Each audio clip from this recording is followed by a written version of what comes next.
কবরেতে নামার পরে কি করছে দেখো না, কাপন খানা ছিনুয়ে নিয়ে দিল যে রওনা।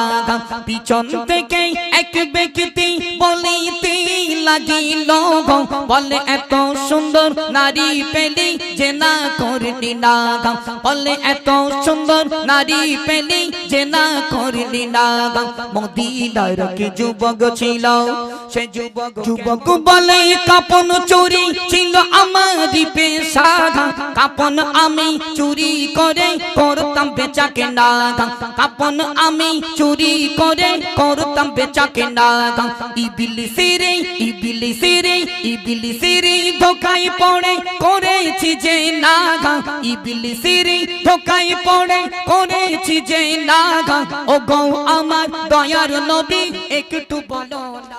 মদিনার কি যুবক ছিল কেমন শোনো না, কাপন চুরি করতো শুধু করতো বেচা কেনা, কাপন চুরি করতো শুধু করতো বেচা কেনা।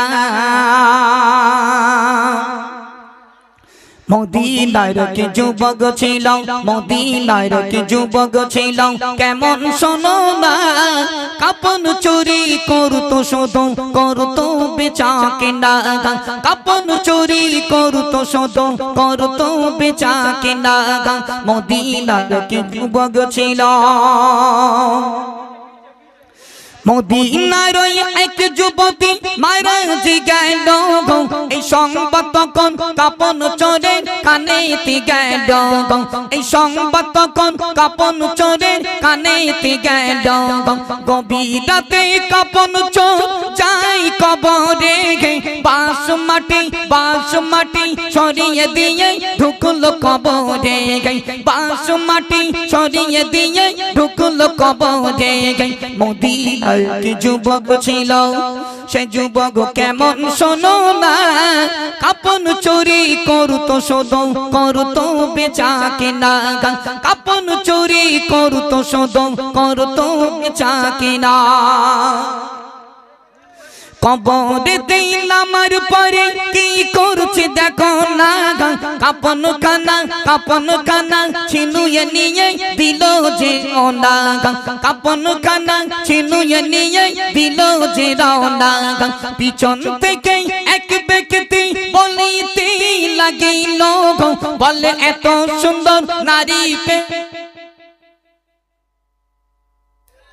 ব্যাটারি খতম হয়ে গেল, সাউন্ডম্যান ব্যাটারি দাও না, তাড়াতাড়ি দাও সাউন্ডম্যান দেরি করো না, তাড়াতাড়ি দাও সাউন্ডম্যান প্রেসার বাড়াও না। ও ভাই তোর আল্লাহর কি রেট কোন প্রেসার ওতে নি তো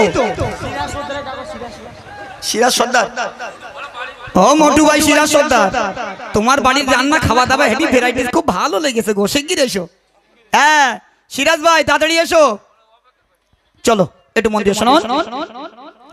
কবরেতে নামার পরে কি করছে দেখো না, কাপন খানা ছিনুয়ে নিয়ে দিল যে রওনা।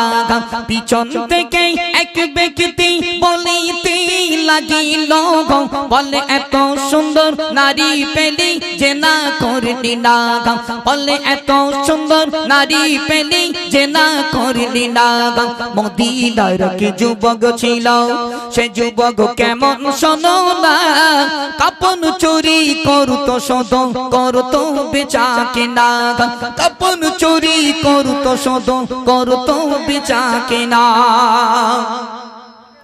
ঘোষণা শুনে দ্বিতীয়বার চলিল কবরে, ঘোষণা শুনে দ্বিতীয়বার চলিল কবরে মৃত আনসারীর সাথে জেনা যে করে মৃত আনসারীর সাথে জেনা যে করে জেনা করার পরে যখন চলে আসিবে ওই যুবতী ওই যুবকের হাতটি ধরিবে মদিনার কি যুবক ছিল সে যুবক কেমন শোনো না কাপন চুরি করতো শোধ করতো বেচা কেনা কাপন চুরি করতো শোধ করতো বেচা কেনা ওমা একটু মন দিয়ে শোনো মদিনায় বাড়ি একটা যুবক ও সাউন্ডম্যান খালু মদিনায় বাড়ি একটা যুবক তিনি কাপন চুরি করতেন মদিনার একজন আনসারি মেয়ে মারা গেল কবর দেয়া হয়ে গেল ওই যুবকের কানে সংবাদটা চলে গেল যুবক বড় আনন্দ হয়ে গেল খুশি হয়ে গেল সবাই যখন কবরস্থ করে চলে গেল ওই যুবক এক পা দুপা করে কবরের পাশে চলে গেল কবরের বাঁশ মাটিগুলো সুন্দর করে সরিয়ে দিয়ে কবরের ভিতরে ঢুকে পড়লো কাপন ছিনিয়ে নিয়ে উপর পর্যন্ত চলে এসছে পিছন থেকে ইবলিস শয়তান বলছে এই যুবক এত সুন্দর নারী পেলি শুধু কাপন নিয়ে চলে যাবি জেনা করবি না তোর জীবনের ক্ষুধাটা একবার মিটিয়ে নিবি না ও নাগরদোলার মায়েরা একটু মন দিয়ে শুনুন সেই যুবক দ্বিতীয়বার আবার কবরে নেমে গেল সেই মৃত আনসারীর সঙ্গে জেনা করলো জেনা করার পর যখন চলে আসবে আমার আল্লাহ পাক আল্লাহ তাআলা সেই মৃত আনসারীর জবান খুলে দিল কাপন চোরের হাতটা ধরলো কাপন চোর তখন ঠক করে কাঁপছে আর কাঁদছে আর কি বলছে একটু মন দিয়ে শুনুন জিনা করার পরে যখন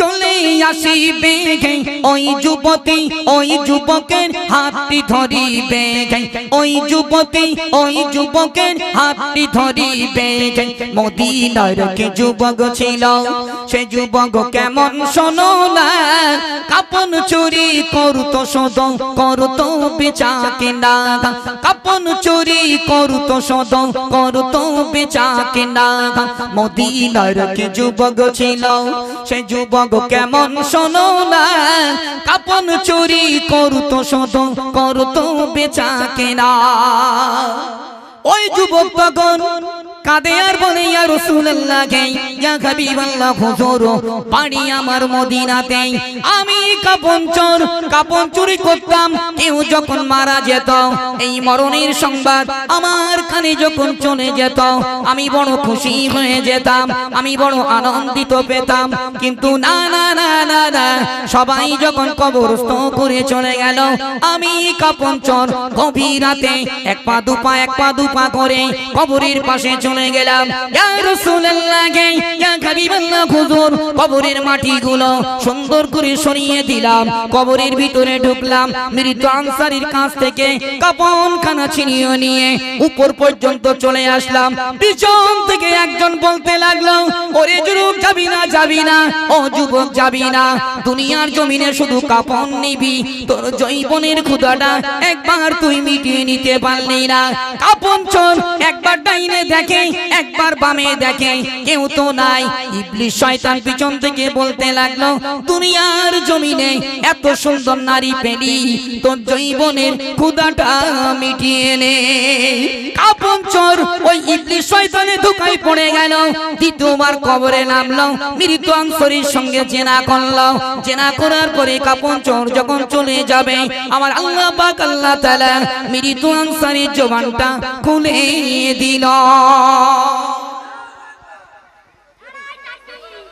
আনসারীর জবানটা খুলে দিল যুবক তখন ঠক করে কাঁপছে মায়েরা এই ঘটনার কথা যুবক বলছে হযরত উমরের সঙ্গে ওমর ফারুকের সঙ্গে যুবক কাঁদছেন আর বলছে ওমর আমি এই অন্যায় করেছি আমি এই অপরাধ করেছি আমি জান্নাত পাবো ওমর ফারুক রাদিয়াল্লাহু তাআলা আনহু তিনি অনেক রাগী ছিলেন যুবকের হাতটা ধরলেন টানতে টানতে দয়ান নবীর মেম্বারে নিয়ে গেলেন গিয়ে ওমর ফারুক সালাম দিলেন দয়ান নবীকে ইয়া রাসূলুল্লাহ ইয়া হাবিবাল্লাহ হুজুর এই যুবক তোমায় কিছু বলবে মায়েরা মন দিয়ে শুনুন তখন সেই যুবক কাঁদছে দয়ান নবী বলছে ও যুবক তুমি কাঁদো কেন কি হয়েছে বলো তখন যুবক কাঁদছে আর দয়ান নবীর কাছে কি বলছে মন দিয়ে শুনুন যুবক বলে কাপন চুরি ছিল আমারই পেশা, কাপন আমি চুরি করে করতাম বেচা কেনা, কাপন আমি চুরি করে করতাম বেচা কেনা।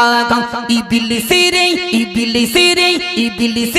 ধোকায় পড়ে করেছি যে না, ইবলিসের ধোকায় পড়ে করেছি যে না।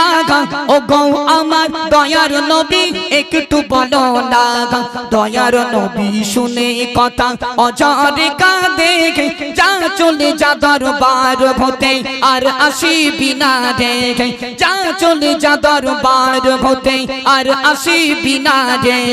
মদিনার কি যুবক ছিল, সে যুবক কেমন শোনো না, কাপন চুরি করতো শোধ করতো বেচা কেনা, কাপন চুরি করতো শোধ করতো বেচা কেনা। আমার নবী আপনার নবী দোজানের বাদশা জনাবে মুহাম্মদুর রাসূলুল্লাহ সাল্লাল্লাহু আলাইহি ওয়াসাল্লাম যুবককে বলতে লাগলো, ও যুবক বলো না বলো না বলো না এমন নোংরা কথা আমার দরবারে উচ্চারণ করবে না, যা আমার দরবার থেকে চলে যাও। ও মায়েরা ভাবিরা কানটা কাড়া করে শুনে রেখে দাও। ওই যুবক দয়ার নবীর কথাতে জঙ্গলে চলে গেল। ইমাম গাজ্জালি হুজুর রাহমাতুল্লাহ আলাইহি তিনি লিখেছেন 40 থেকে 41 দিন ওই যুবক খায় না, জঙ্গলে জঙ্গলে ঘুরে বেড়াতে লাগলো। জঙ্গলে চলে গেল, যুবক আর বাড়ি ফেরে না। চলো 41 দিন হয়ে গেল, যুবক আল্লাহর কাছে তওবা করে নিল, আল্লাহ আমি দুনিয়ার জমিনে যতদিন বেঁচে থাকবো, যতদিন বেঁচে থাকবো আপনার দেওয়া পানি রুজি আমি পান করব। ওই যুবককে আল্লাহ 41 দিন না খাইয়ে রেখেছিল। 41 দিন হয়ে গেল, আমার আল্লাহ পাক আল্লাহ তাআলা জিবরিল আমিনকে পাঠিয়ে দিলেন, ও জিবরিল দেরি করো না, তাড়াতাড়ি করে জঙ্গলে চলে যাও, একটা যুবককে পাবে, ওই যুবককে ধরে নিয়ে আমার বন্ধুর কাছে চলে যাবে। আল্লাহ পাক আল্লাহ তাআলা শেষ কথায় কি বলছে বন্ধু শুনুন। আল্লাহ বলে ও গো জিবরিল শোনো না তুমি, আল্লাহ বলে ও গো জিবরিল শোনো না তুমি, জলদি করে জমিনেতে চলো যে তুমি, জলদি করে জমিনেতে চলো না তুমি। জঙ্গলেতে যাওয়ার পরে একটি যুবককে পাবে, জঙ্গলেতে যাওয়ার পরে একটি যুবককে পাবে, যুবককে তুমি ধরে নিয়ে আমার বন্ধুর কাছে যাবে। মদিনার কি যুবক ছিল, সে যুবক কেমন শোনো না, কাপন চুরি করতো শোধ করতো বেচা কেনা, কাপন চুরি করতো শোধ করতো বেচা কেনা। মদিনার কি যুবক ছিল। দণ্ডাই মেম্বার নিয়ে আসলেন, মন দিয়ে শুনবে। এবার দণ্ডাই মুস্কে মুস্কে হাসছে, আর যুবক কাঁদতে লাগলো, ইয়া রাসূলুল্লাহ ইয়া হাবিবাল্লাহ হুজুর আপনার দরবার থেকে বার করে দিয়েছিলেন, আবার দরবারে ডেকেছেন। তখন আমার নবী আপনার নবী দোজাহানের বাদশা বলতে লাগলো, ও যুবক দুনিয়ার জমিনে তুমি যে কবরে মৃত আনসারীর সঙ্গে জেনা করেছো আমার আল্লাহ সব দেখতে পেয়েছে। ও যুবক তুমি যে জেনা করার পরও আমার আল্লাহর কাছে তওবা করেছো, আল্লাহ আল্লাহ আমি ইবলিসের ধোকায় পড়ে যে জেনা করেছি, যে গুনাহ আমি করেছি, আমি তোমার কাছে তওবা করছি, যতক্ষণ পর্যন্ত তুমি আমার ক্ষমা না করবে আপনার দেওয়া রুজি আমি দুনিয়ার জমিনে মুখে দেব না। আমার নবী বলতে লাগলেন, ও যুবক আমার আল্লাহ তোমার তওবায় খুশি হয়ে রাজি হয়ে তোমার তামাম জিন্দেগির গুনাহ আমার আল্লাহ মাফ করে দিল। একবার জোরে বলো না সুবহানাল্লাহ, একটু জোরে বলো সুবহানাল্লাহ। জি এজন্য আমাদের তওবা করতে হবে। আমাদের ভিতরে কিছু কিছু বড় বাবু আছে মদ খায়, ওরে বাবা সিগারেট খায়, মদ খেয়ে বাড়ি গিয়ে গিন্দির ভৈদ্য মারে, হ্যাঁ পুরো ফুরন এলেট হয়, কারণ মদ খালি তো গায়ে একটু জ্ঞান কম থাকে। তা পরের কোম্পানির মাল কবুল বলে লেছি দিয়ে থমনা টমনা ফুলুই দিয়ে পরে ডাকতে পারলে আবার থমনা টমনা ফুলিয়ে আমরা করতেছে। পাশের বাড়ির বউ বলতে আমি মারছি না, তোর কি হয়ে বলতে বলিস নাঙ্গা হাফ কলারে খেয়ে এসে ঝেড়িয়েস, আমাকে হাফ কলারে খেয়ে এসে থমনা টমনা ফুলিয়ে দিস। এজন্য ভাইদের কাছে নিবেদন, মেয়েদেরকে মারবেন না, মেয়েদেরকে মারবেন না, মেয়েদেরকে চকির ভয় দেখানোর কথা বলা আছে। আমার সাউন্ডম্যান ঠিক আছে তো? খুশি? হ্যাঁ খুশি তো একটু চা খাই দিয়ে কি করবা, চলো আমাদের